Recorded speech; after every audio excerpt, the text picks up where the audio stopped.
अभी कुछ कह नहीं सकते। जुलाई में खत्म हो गया ना, जुलाई में इंशाल्लाह करेंगे।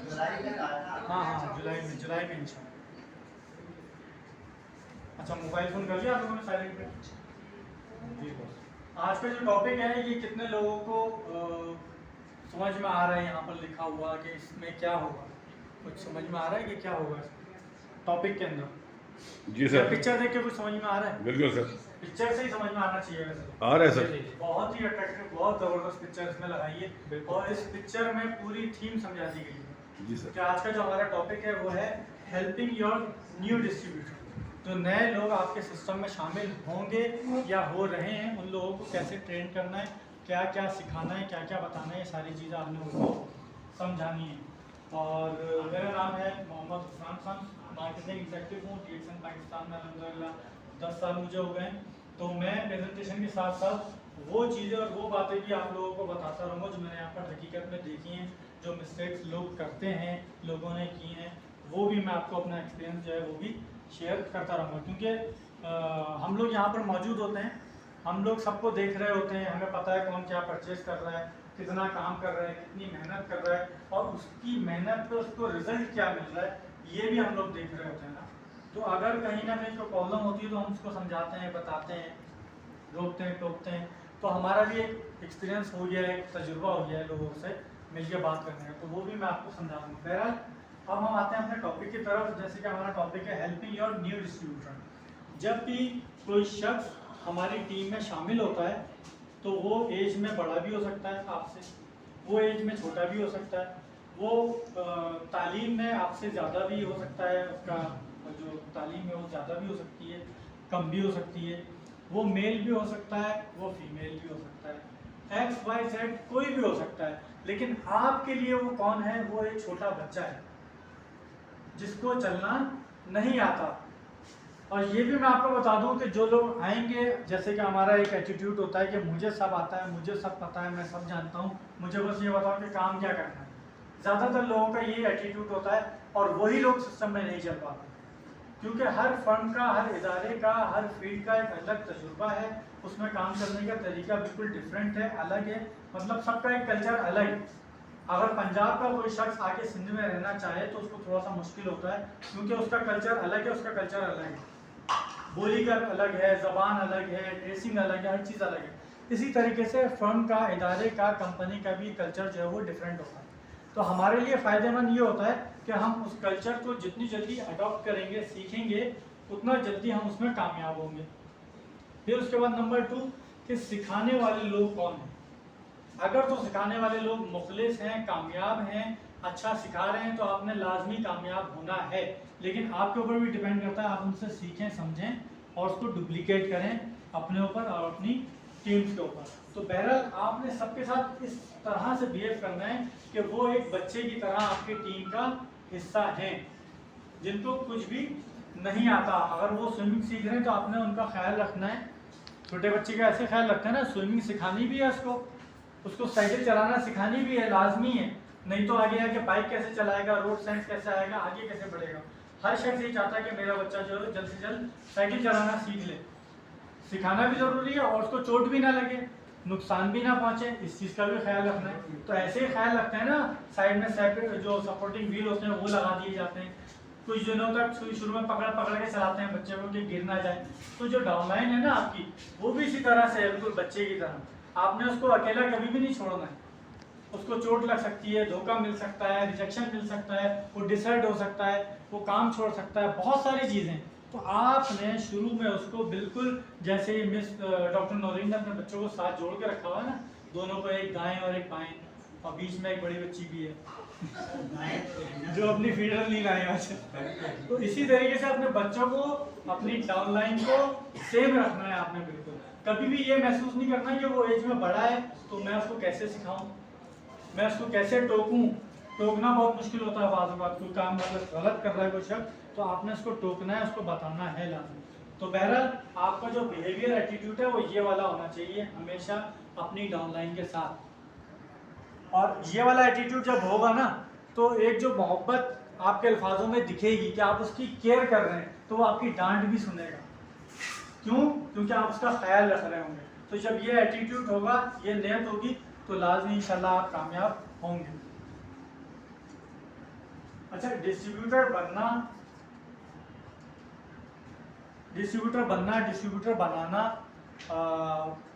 एक आसान काम है, देखा जाए तो एक आसान मरहला है।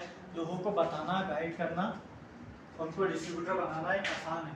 लेकिन जिस तरह से इस पिक्चर में आप देख रहे हैं ना कि शादी करना आसान है, ऐसे ही है ना, शादी करना तो आसान है, लेकिन उसके बाद उसको आगे निभाना, आगे लेके चलना, ये बहुत ज़्यादा मुश्किल है।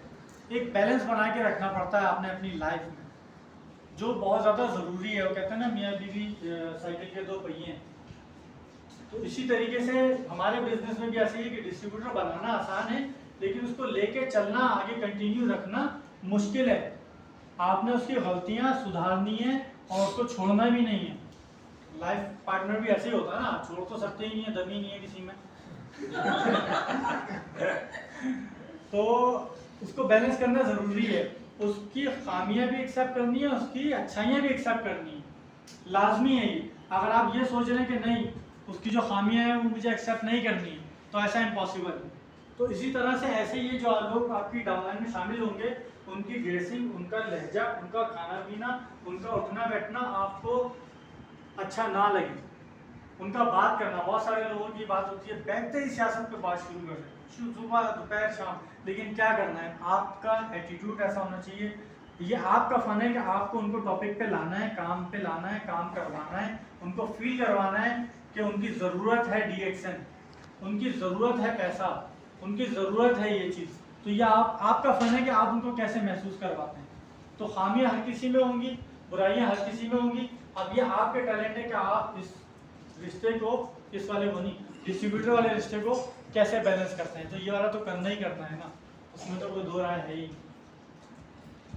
अच्छा, बहुत सारे लोग आपके नेटवर्क में शामिल होंगे, बहुत सारे लोग आपके डिस्ट्रीब्यूटर बनेंगे, लेकिन काम जो है वो चंद लोग करेंगे। तो इस चीज़ में कभी भी डिसहर्ट नहीं होना है, कभी भी ऐसा नहीं सोचना है कि यार इतने सारे लोग हैं, सिर्फ इक्का दुक्का लोग काम कर रहे हैं। ये तो गारंटीड है कि 100 लोग आपने भर्ती करें तो 10 लोग इंटरेस्ट लेंगे, 10 में से 2 या 5 लोग काम करेंगे, क्योंकि ये काम थोड़ा डिफरेंट है, आसान नहीं है। सर आप एक दफ़ा बैठ जाइए, ले आपकी कुर्सी गिर गई। लोगों को अपने सिस्टम में शामिल कर रहे होते हैं, तो हम क्या करते हैं, तो ज़्यादातर फ़ौरन से उनको ज्वाइन करवा देते हैं, जो कि हम गलत करते हैं। हमें चेक करना चाहिए कि उसकी राइट प्लेस क्या है हमारे नेटवर्क में। अपने सीनियर से रब्ता करके उनसे पूछें कि ये बंदा आया है मेरे पास, ये ज्वाइन करना चाह रहा है, मैं इसको ज्वाइन करवा रहा हूँ, मैं इसकी प्लेसमेंट अपनी डाउनलाइन में किस जगह करूँ। क्योंकि एक दफ़ा जैसे होता है ना, शर्ट के पहला बटन शर्ट का गलत लग जाए तो सारे गलत लगते चले जाते हैं, और उसका फिर रिवर्स, इसका तो है, उसका कोई रिवर्स नहीं है। तो इसलिए सिस्टम में जब भी आप किसी को ऐड कर रहे हो तो जल्दबाजी ना करें, फ़ौरन से उसकी जो है प्लेसमेंट ना करें। उसको पहले ज्वाइन करने से पहले सोच लें कि उसकी ज़रूरत आपके सिस्टम में कहाँ पर है। और जब भी आपके सिस्टम में लोग शामिल होते हैं तो आपने क्या करना है, उनको एक्टिव रखना है, उनको एक्टिव रखना है, अपने साथ काम में लगाना है, उनको शामिल करा के छोड़ना नहीं है। और उनको एक्टिव रखने के लिए आपके पास बहुत सारी ट्रिक्स हैं, बहुत सारी चीज़ें हैं। आप ये भी कर सकते हैं कि जब आपके सिस्टम में शामिल हुए तो आपने सबसे पहले तो उनको शाबाशी देनी है कि आपने एक राइट सिस्टम चुना है, एक राइट कंपनी चुनी है। आपने उनको ये फील करवाना है कि अब से आपकी लाइफ चेंज होगी, फैसले लेने होंगे। अब आप वैसे नहीं रहे, पहले तो आप इस तरह से थे जैसे चाहे आपने ज़िंदगी गुजार ली, लेकिन अब आपके ऊपर जिम्मेदारी है कि आपने लोगों को ट्रेन करना है, सिखाना है। ये सीखने सिखाने वाला बिजनेस है। अगर आप डुप्लीकेशन नहीं करेंगे, जो आपने यहाँ बैठ के सीखा वो अपनी डाउनलाइन को नहीं सिखाएंगे, तो बिजनेस भी नहीं चलेगा। आपने जितने भी मैसेजेस यहाँ से मिल रहे हैं, जितनी नॉलेज यहाँ से मिल रही है, वो सारी अपनी टीम में डुप्लीकेट करनी है। तो ये आपने इस तरीके से अपने लोगों को सबको एक्टिव रखना है, अपने साथ जोड़ के रखना है। और जो भी लोग आपके सिस्टम में शामिल होते हैं, आपने उनकी एक्सपेक्टेशंस जो है ना वो बिल्कुल सही और राइट जोड़नी है। बहुत सारे लोग गलत फैसला कर लेते हैं, गलत बात उनको डिलीवर करते हैं, गलत वादे कर लेते हैं और बाद में होता कुछ और है। हम लोग पहले ही इन्हीं लोगों को बता देते हैं कि ये देखो फलाने इतने लाख रुपए कमाए, उसने इतने लाख रुपए कमाए, साथ में उसी के साथ ये भी बताएं कि उसने कितने साल मेहनत करी है, वो किस तरीके से इस पोजीशन पे पहुंचा है। तो एक्सपेक्टेशन जो है वो बहुत ज़्यादा ज़रूरी है। अगर आप किसी को बताएं कि ये इस तरह की पिक्चर है और ऐसे होने वाला है, इस तरह से शादी होने वाली, करते थे ना पहले ज़माने में होता था, जैसे फिल्टर वाले कैमरे आ गए हैं तो वो तस्वीर खींच के भेज देते हैं, जब वो देखने के लिए आते हैं तो फिर रियल कुछ और होता है। भाई होता है रियल है, सही है गलत है, मैं इसके हक में नहीं हूँ, ये मैंने नहीं बनाई सच्ची में, ये बनी बनाई ऐसी आई थी कसम से, नहीं कसम से मैंने नहीं बनाई। ऐसा दिखाते हैं और बाद में पता चलता है ऐसा। अगर मैं बनाता ना तो इसको नीचे कर देता, 2 पिक्चर यहाँ ऐड करता लड़के की भी, क्योंकि वो भी अब पार्लर वगैरह जाने लग गए। मैच मेकर आज एक बैठी हुई है लड़के सबसे ज्यादा कौन है? आप हैं? मैं आप हैं? आपके साथ होता है ऐसा? ऐसा तो होता है। जब तस्वीरें आती है ना, हम लोग कहते हैं एक ऐसी दे जो घर की बिल्कुल नॉर्मल सी पिक्चर और एक फिल्टर वाली, बगैर फिल्टर की भी दे, ताकि पता चले असल है क्या। तो मतलब ऐसा होता है। अच्छा लड़कों में होता है ऐसा? कम होता है। लड़के तो बहुत ऐसी देते हैं कि आप देखेंगे वो ऐसा लगेगा 20 साल का लड़का, और जब जाएंगे ना बहरहाल ऐसा होता है। तो होता क्या है फिर, वो रिश्ता होता है ऐसा कुछ नहीं होता, फिर नहीं चलो होता होता है ना। ये है ना पहले से मतलब। तो ऐसी शक्ल बता दी। हाँ, जो रियल है, जो सही है, वो आप पहले ही बताते हैं ना लोगों को। लोग अगर आप किसी को बताएंगे, या मैं किसी को बताऊंगा आप डिएक्शन ज्वाइन कर लो, 1 महीने में 2 महीने में जो लाख रुपये बोनस आना शुरू हो जाएगा, ऐसा तो नहीं होता ना। आपने सीखना है, सीखने में ही 3 महीने लग जाएंगे आपको कि काम करना कैसे है, समझना कैसे है। इतनी बड़ी फील्ड है, इतना बड़ा स्कोप है, इतनी बड़ी अपॉर्चुनिटी है, तो हम क्या करते हैं उसको ज़ाया कर देते हैं झूठ बोल के। तो हमें एक्सपेक्टेशन जो है वो बिल्कुल सही जोड़नी है, और कामयाबी और नाकामयाबी आपके ऊपर मुनहसर है, आपके ऊपर डिपेंड करती है कामयाब होना है नहीं होना है। आप जितनी मेहनत करेंगे उतना कामयाब होंगे, ये आपको, ये आपने पहले दिन ही उसको समझाना है। हमारा किरदार जो है लोगों की रहनुमाई करना है, उनके लिए काम करना नहीं है। तो हमें पहले दिन से उनको एजुकेट करना है कि भाई आपने काम करना है तो आपने कामयाब होना है। मकसद अपने डिस्ट्रीब्यूटर को जल्द अज जल्द खुद मुख्तार बनाए, वो खुद ऑफिस आए, खुद परचेजिंग करे, खुद बोनस कलेक्ट करे, खुद अपनी टीमों से बात करे, मीटिंग करे, प्रेजेंटेशन दे, यहाँ खड़े होकर बात करे। इस तरह से आपने ट्रेन करना है अपने लोगों को कि वो 3 महीने में 6 महीने में यहाँ खड़े होकर बात करने लग जाएँ अपने लोगों के साथ, उनके साथ मीटिंग करने लग जाएँ। अच्छा, एक्सपेक्टेशंस के बाद आपने उनको ये भी बता देना है कि हर बिजनेस में उतार चढ़ाव आता है, अप डाउन आता है ना, कभी प्रॉफिट कम होता है, कभी ज़्यादा होता है, कभी बोनस कम होता है, कभी ज़्यादा होता है। लेकिन डीएक्शन जो फील्ड है ना, यहाँ पर ये देखा गया है कि ऐसा वक्त, कुछ साली वाला वक्त जो है ज़्यादातर जब आता है जब कोई सीनियर लीडर या कोई डायमंड, कोई ऐसा बंदा जो पुराना हो गया, इसकी अच्छी टीम है, वो अपनी टीम से बात करना बंद कर दे, मीटिंग करना बंद कर दे, उनके प्रॉब्लम सॉल्व करना बंद कर दे, उनसे बात करना कम कर दे। मतलब उनके साथ अपना कनेक्शन जैसे ही आपने ख़त्म किया है वैसे ही ये वाला टाइम शुरू हो सकता है। ज़्यादातर जो डीएक्शन में फॉल डाउन देखा है वो इसी वजह से देखा है, बोनस का कम होना, बोनस का एक ही जगह पे ठहरे रहना। ये वजह जो है वो यही है कि लोगों का फ़ोन नहीं सुनना, लोगों से बात नहीं करना। अभी हमारे एक साथी हैं माशाल्लाह बहुत अच्छे, जवान साहब, कितने लोग जानते हैं? सब जानते हैं। तकरीबन सभी जानते हैं। वो माशाल्लाह हज पे गए, उन्होंने रोज़ा रसूल के सामने खड़े होकर एक एक शख्स को कॉल करके लाइव दुआ की है। किस किस को की है? मुझे नहीं की। आपको नहीं की? नहीं। आपके ताल्लुकात उनसे अच्छे नहीं। लेकिन एक एक बंदे को उन्होंने पर्सनली कॉल करके, मैसेज करके दुआ की है, और फिर उसके बाद वहाँ से रह के भी रोज़ाना अपनी टीम को फॉलोअप के लिए कॉल करते हैं। वो इतना ज़बरदस्त फॉलोअप है उनका, और मस्त उसी सारी। वजह से अल्हम्दुलिल्लाह माशाल्लाह वो एक अच्छी पोजीशन पे हैं, उनका एक अच्छा बोनस है, उनकी एक अच्छी वैल्यू है। तो अपनी जो बॉन्डिंग अपनी टीम के साथ है ना, वो इतनी अच्छी, इतनी गहरी रखनी है आपने कि जैसे एक फैमिली मेम्बर, कि जैसे कुछ होता है, कोई प्रॉब्लम होती है तो फ़ौरन उसके साथ बंदा शेयर करता है ना, तो इस तरह के आपने रिलेशन रखने हैं अपनी टीम के साथ, अपने लोगों के साथ। जो लोग आपकी टीम में शामिल हो रहे हैं उनको एक चेकलिस्ट बनवा दें, ज़्यादा अच्छा हो जाएगा। कि आपने जो है वो आप उनको प्रोडक्ट सजेस्ट कर दें कि शुरू में उनको किस किस प्रोडक्ट पे काम करना चाहिए। नए लोग आते हैं, उनको तजुर्बा नहीं होता ना, तो इसलिए आप उनको सजेस्ट कर दें कि अगर कोई लड़की है और उसके ताल्लुकात किसी कॉलर से हैं, कॉलर वाली से हैं, सलाम दुआ है, या वो जाती हैं या कॉलर चलाती हैं, मेहंदी वगैरह लगाती हैं, तो स्किन केयर की प्रोडक्ट्स पे वो अच्छा काम कर सकती हैं, पर्सनल केयर की प्रोडक्ट्स पे अच्छा काम कर सकती हैं। कोई लड़का है वो हेयर ड्रेसर की शॉप पे जाता है या सलाम दुआ है, वो उस पर ज़्यादा अच्छा काम कर सकता है। कोई ऑफिस में जॉब करता है, वहाँ पर चाय को हटवा के कॉफ़ी लगवा सकता है। तो फील्ड के हिसाब से उनको आप सजेस्ट कर सकते हैं कि आप इन प्रोडक्ट्स पे काम करें, ज़्यादा आसानी से ज़्यादा तेज़ी से आप काम कर सकते हैं। और उनको बताएं कि 10 से 30 हज़ार रुपये तक की प्रोडक्ट परचेज करके वो अपने पास रखें, लेकिन नेगेटिव स्टॉक ना रखें। मतलब लाख 1.5 लाख का स्टॉक लेना गलत है, नेगेटिव है, कंपनी के खिलाफ है। आपने 10 से 30 हज़ार तक का सामान लेकर रखना है अपने पास इस तरह से अपने घर में, ताकि कोई भी शख्स आता है आपसे प्रोडक्ट परचेज करना चाहता है तो फ़ौरन आप शेल्फ में से निकाल के उसको वो प्रोडक्ट अरेंज कर दें। क्योंकि अगर कोई शख्स आपसे सोप लेने आया, आपके पास वो मौजूद नहीं है, वो चले गया, उसका इरादा भी बदल जाएगा, बाद में उसके पास पैसे भी नहीं होंगे, या उसका इरादा बदल जाएगा, या उसकी डिमांड पूरी हो जाएगी, कुछ भी हो सकता है। और एक सोप कोई छोटी प्रोडक्ट नहीं होती, ये एक बड़ी प्रोडक्ट है, ये एक बड़ी अपॉर्चुनिटी है। यही सोप आपको डायमंड निकाल के दे सकता है, क्योंकि जो सोप लेगा उसको अच्छा लगेगा लाजमी, वो अगले महीने टूथपेस्ट भी लेगा, शैम्पू भी लेगा, उसकी जो एसेसरीज है वो बढ़ती चली जाएगी। जो लोग उसके घर में यूज़ कर रहे हैं उसके साथ, वो भी कहेंगे कि यार मुझे भी दो, मेरे एक दोस्त को ज़रूरत है, मेरे जानने वाली को ज़रूरत है, तो वहाँ भी प्रोडक्ट जाएगी। तो एक से दूसरा, दूसरे से तीसरा क्लाइंट आपको मिलता है। तो कोई भी अपॉर्चुनिटी आपने मिस नहीं करनी।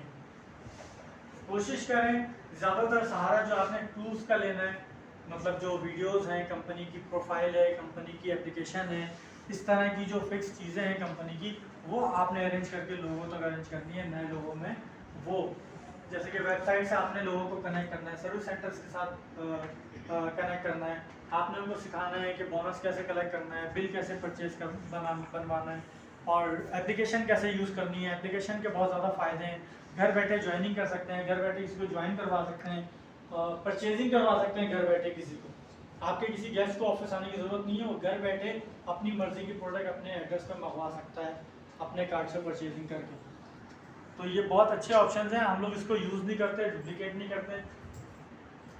आपने उसको बता देना है लाइन के दोनों तरफ का फ़र्क, कि छोड़ना आसान है तो कंटिन्यू रखना भी आसान है। या आपके ऊपर डिपेंड करता है कि आप इसको कंटिन्यू करते हैं, मेहनत करते हैं, काम करते हैं या नहीं।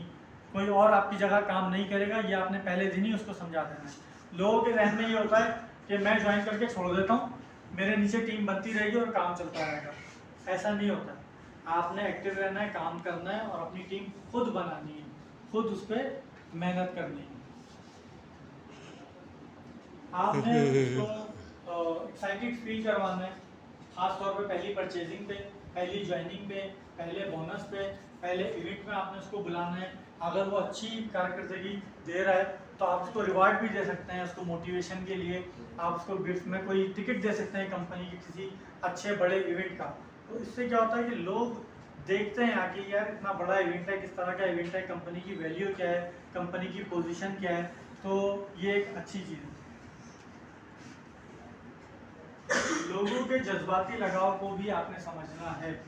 जो शख्स आया है आपकी टीम में, वो किस नियत से आया, उसका मकसद क्या है, वो चाहता क्या है, उसका जज्बाती लगाव क्या है। हर कोई पैसा कमाने नहीं आता, कुछ लोग सोशल वर्क के लिए भी आते हैं। तो अगर आप किसी ऐसे शख्स को जो अपना लाइफस्टाइल चेंज करना चाहता हो, सेहत के लिए प्रोडक्ट लेने आया हो, आप उसको समझा रहे हो कि इतना बोनस मिलेगा, उतना बोनस मिलेगा, उसके काम की बात नहीं है। तो आपने वो बात करनी है जो वो करना चाहता है। अगर वो सेहत के दायरे में काम करना चाहता है तो आपने प्रोडक्ट के हवाले से उससे बात करनी है। अगर कोई पैसा कमाना चाहता है तो आपने मार्केटिंग प्लान पे उस पर बात करनी है। अगर कोई आपके सामने बैठ के कोई टॉपिक से हट के कोई बात करना चाहता है तो आपका फन है कि आपने उसको किस तरीके से टॉपिक पे लाना है। बहुत सारे लोग जो हैं वो, जैसे मैंने अभी थोड़ी शुरू में बताया, वो अलग नेचर के होते हैं। वो किसी भी महफिल में बैठे हैं, वो जज्बाती हो जाते हैं सियासत पे बात करते हुए। आपने क्या करना है, उनको टैकल करके उनको बहुत ही प्यार से टॉपिक पे लाना है। तो बहरहाल जो भी आपकी टीम में लोग शामिल हो रहे हैं, उनके जज्बाती लगाव को समझना है और इसी तरीके से उनके साथ बिहेव करना, उनकी हौसला अफजाई करनी है। ये थी आज की हमारी प्रेजेंटेशन। उम्मीद करता हूँ अच्छी लगी होगी। कोई सवाल किसी का है तो